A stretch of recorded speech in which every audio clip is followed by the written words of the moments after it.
Hi friends, ఎలా ఉన్నారు? అందరూ బాగున్నారు కదా? నేనైతే చాలా బాగున్నానండి. నా ఛానల్ని కొత్తగా చూసేవాళ్ళు అయితే సబ్స్క్రైబ్ చేయండి. సబ్స్క్రైబ్ పక్కనే ఉన్న బెల్ ఐకాన్ ట్యాప్ చేయండి. తర్వాత నేను అటుకులు మిక్స్చర్ చేస్తున్నాను అనమాట. సో అటుకులు మిక్స్చర్ కోసం అటుకులు ఫ్రై చేసుకుంటున్నాను. తర్వాత వేయించిన శనగపప్పు కొంచెం ఫ్రై చేసుకుంటాను. ఇవి వేగినలేవో చూసుకుంటున్నాను. అది ఎలాగంటే తీసుకుని ఇలా జస్ట్ ఇలా గోరుతో ఇలా అంటే అది క్రిస్పీగా ఇది అయిపోతుంది కదా. సో అలా చూసుకుంటున్నాను. అవి మంచిగా ఫ్రై అయిపోయాయి. ఇంకా మరమరాలు, వేయించిన శనగపప్పు జస్ట్ ఊరికే అలా రోస్ట్ చేసి తీసేసాను.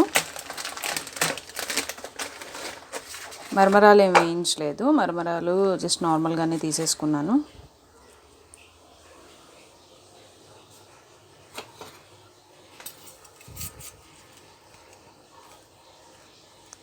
నా ఛానల్ని కొత్తగా చూసేవాళ్ళు అయితే సబ్స్క్రైబ్ చేయండి. సబ్స్క్రైబ్ పక్కనే ఉన్న బెల్ ఐకాన్ ట్యాప్ చేయండి. తర్వాత ఇవి కూడా వేసుకుంటున్నాను చూడండి.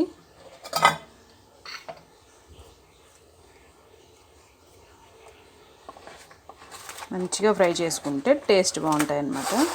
తర్వాత నేను పచ్చిమిర్చి కూడా తీసుకున్నాను. పచ్చిమిర్చి ఇంకా కరివేపాకు తీసుకున్నాను. కారం యాడ్ చేయలేదు, జస్ట్ చాట్ మసాలా లైట్గా స్ప్రింకిల్ చేశాను. దీనిలో మరమరాలు కూడా యాడ్ చేసుకుంటున్నాను. చాట్ మసాలా స్ప్రింకిల్ చేశాను. ఇంకా జీరా పౌడర్ ఉంటుంది కదా, జీరా పౌడర్ కొంచెం వేసుకున్నాను. అది టేస్ట్ బాగుంటుంది, హెల్త్కి కూడా మంచిది కాబట్టి అవి యాడ్ చేసుకున్నాను. ఇవి పచ్చిమిర్చిను ఇంకా కరివేపాకు ఫ్రై చేయడానికి నేనేం చేశానంటే కొంచెం గీ యాడ్ చేసుకున్నాను. కొంచెం కమ్మదనం ఉంటుంది కదా, అందుకని చెప్పి గీ యాడ్ చేసుకుని గీలో రోస్ట్ చేసుకుంటున్నాను.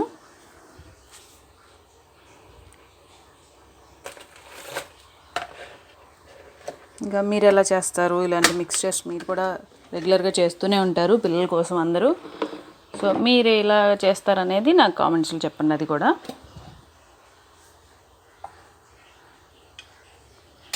సో ఇది బాగా ఫ్రై అయిపోవాలి. బాగా ఫ్రై అయితేనే మనకి కారం అనేది ఉండదు, పిల్లలు తిన్నా కూడా ఇబ్బంది ఉండదు అనమాట. సో అందుకని మంచిగా బాగా క్రిస్పీగా ఫ్రై చేసేసుకుంటున్నాను నేను. పచ్చిమిర్చి ఇంకా కరివేపాకు రెండు. తర్వాత వచ్చేసి మ్యారీ బిస్కెట్తో కేక్ చేశాను నేను. అది యాక్చువల్గా వెన్స్డే చేశాను. వెన్స్డే ఈవినింగ్ చేసిన వీడియో అనమాట ఇది. థర్స్డే పోస్ట్ అవుతుంది. ఇది పోస్ట్ అయ్యే టైంకి కేక్ ఒక్క పీస్ కూడా మిగలలేదు, మొత్తం అయిపోయింది.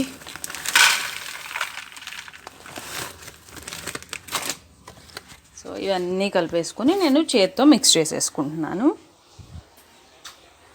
చేత్తో మిక్స్ చేసుకుంటే స్పూన్తో దానికన్నా బాగా మిక్స్ అవుతుంది కదా. సో అందుకని చెప్పి నేను హ్యాండ్ ప్రిఫర్ చేశాను.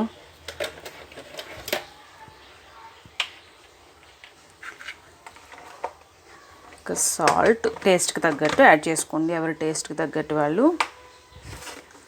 నా టేస్ట్కి తగ్గట్టు నేను యాడ్ చేసుకుంటున్నాను, మా ఇంట్లో తినేదాన్ని బట్టి.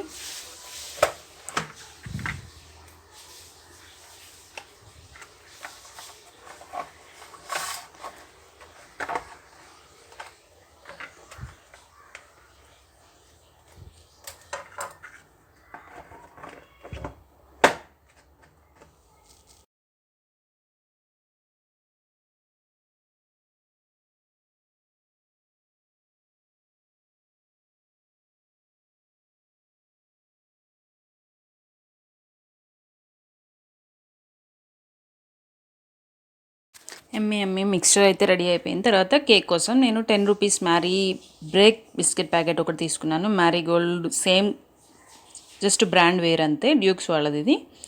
తర్వాత షుగర్, ఇంకా baking powder, baking soda. So first చూపించింది బేకింగ్ సోడా, ఇది బేకింగ్ పౌడర్. ఇంకా కొన్ని పాలు, మిక్సీ జార్ తీసుకోవాలి. తర్వాత ఏంటంటే ఆ బిస్కెట్స్ అన్నీ ముక్కలు చేసేసుకుని మిక్సీ జార్లో వేసేసుకున్నాను. దానిలోనే నా టేస్ట్కి తగ్గట్టు నేను యాడ్ చేసుకుంటున్నాను. ఆ స్కూప్ ఉంది కదా, అదేంటంటే మా పాప చిన్నప్పుడు ఫారెక్స్ ఉంటుంది కదా, సెర్లాక్ ఉంటుంది కదా, సెర్లాక్ డబ్బాలో వచ్చిన స్పూన్ అనమాట. అదే అప్పటి నుంచి షుగర్లో అదే యూజ్ చేస్తాను నేను. సో ఆ స్కూప్తో నేను 2 స్కూప్స్ తీసుకున్నాను, అంటే 2 టేబుల్ స్పూన్ షుగర్ తీసుకున్నాను. మీరు ఇంకా షుగర్ ఎక్కువ యాడ్ చేసుకునే వాళ్ళు అయితే కొంచెం ఎక్కువ తీసుకోండి. ఒక 1/2 స్పూన్ బేకింగ్ సోడా తీసుకున్నాను. తర్వాత పావు స్పూన్ బేకింగ్ పౌడర్ తీసుకున్నాను. అది ఇలాగా మెత్తగా బ్లెండ్ చేసేసుకోవాలి, పౌడర్ చేసేసుకోవాలి. తర్వాత మనకి కేక్ బ్యాటర్ కన్సిస్టెన్సీ తెలుసు కదా, సో ఆ కన్సిస్టెన్సీలో వచ్చేలాగా మనం మిల్క్ కొంచెం కొంచెంగా యాడ్ చేసుకుంటూ మిక్సీ పట్టేసుకోవాలి. మిక్సీ పట్టేసుకోవచ్చు, హ్యాండ్తో అయినా బ్లెండర్తో అయినా మీరు బ్లెండ్ చేసుకోవచ్చు. నేను మిక్సీ వేసాను, ఈజీగా అయిపోతుంది కదా పని కూడా అని చెప్పి. సో ఈలోపే నేను ఒక పెద్ద గిన్నెలో రైస్ కుక్కర్ గిన్నె తీసుకున్నానండి. అదే తీసుకోవాలని ఏం లేదు, జస్ట్ నాకు అది కంఫర్ట్ ఉంటుంది కాబట్టి దానిలో గిన్నె ఆల్రెడీ స్టవ్ మీద పెట్టేసుకుని ఇసుక వేసేసాను. ఇసుక అవైలబుల్గా ఉంది నాకు. ఇసుక లేకపోతే సాల్ట్ వేసుకోండి. ఇసుక వేసేసుకొని ఆల్రెడీ హీట్ చేసి పెట్టాను. అది హీట్ అవుతుండగా ఇదంతా ప్రిపేర్ చేసేసుకున్నాను. తర్వాత కేక్ దేనిలో చేయాలనుకుంటున్నాను ఆ గిన్నెకి గీ అప్లై చేశాను. జీడిపప్పులు ఇలా క్రష్ చేసి పెట్టేసుకున్నాను చిన్న చిన్నగా. తర్వాత ఇలా హీట్ అయిపోయింది. దీనిలో ఒక స్టాండ్ అనేది పెట్టుకుందామని చూశాను. సో ఆ స్టాండ్ సెట్ అవ్వలేదు. ఇంకొకటి దీనిలో ఇచ్చిన రైస్ కుక్కర్ గిన్నెలో ఇస్తారు కదా ప్లేట్, ఆ ప్లేట్ అడ్జస్ట్ చేశాను. అది బెజ్జాలు ఉన్న ప్లేట్, హోల్స్ ఉంటుంది కదా ఆ ప్లేట్కి. సో ఆ ప్లేట్ పెట్టేశాను. డైరెక్ట్ గిన్నె అయితే పెట్టకూడదండి, ఇలాగ ఏదో ఒక ప్లేట్ కానీ స్టాండ్ కానీ పెట్టుకోవాలి. ఇంకా ఇది బెజ్జాలు ఉన్నది అప్పటికి లైట్గా అడుగు అంటిందనమాట నా కేక్. అయినా టేస్ట్ అంత ఎక్కువగా తినలేనంత అయితే కాదు, లైట్గా అంటింది. అయినా టేస్ట్ బాగుంది, అదొక ఫ్లేవర్ కదా, బాగుంది. తర్వాత ఆ గిన్నె అడ్జస్ట్ చేసుకుని పెట్టేసుకున్నాను. కేక్ కుక్ అయిందో లేదో ఒకసారి ఒక 10 మినిట్స్ తర్వాత ఒక్కసారి చూసుకుంటున్నాను. చూసారు కదా పొంగుతుంది చక్కగా, ప్లఫీగా వచ్చింది బాగా. సో ఇంకా కుక్ అవ్వలేదు. తర్వాత ఒక 20 మినిట్స్ వెయిట్ చేశాను. 20 మినిట్స్ తర్వాత చూసుకున్నాను. చూసారా నైఫ్ నీట్గా వచ్చేసింది.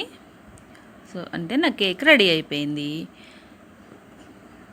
చూసారు కదా ఎంత స్పాంజీగా ఉందో. ఇది బయట ఉంచితే ఒక 2 డేస్ నిల్వ ఉంటుందండి. ఫ్రిడ్జ్లో పెట్టుకోవచ్చు. అసలు ఫ్రిడ్జ్లో పెట్టేంత టైం కూడా లేదు. ఈ వీడియో పోస్ట్ అయ్యే టైంకి కేక్ అయిపోయింది, ఒక్క పీస్ కూడా మిగలలేదు కేక్ అయితే. చూడండి చాలా స్పాంజీగా వచ్చింది, టేస్ట్ కూడా బాగుంది, చాలా బాగా వచ్చింది. ఒకసారి ట్రై చేస్తారనుకుంటున్నాను. ట్రై చేసి ఎలా వచ్చిందనేది నాకు కామెంట్స్లో చెప్పండి. మీకు ఇన్స్టాగ్రామ్ ఉంటే ఇన్స్టాగ్రామ్లో నాకు పిక్ పోస్ట్ చేయండి. Thank you for watching. Videos కనుక నచ్చుతున్నట్లయితే లైక్, షేర్, కామెంట్ చేయండి. Thank you.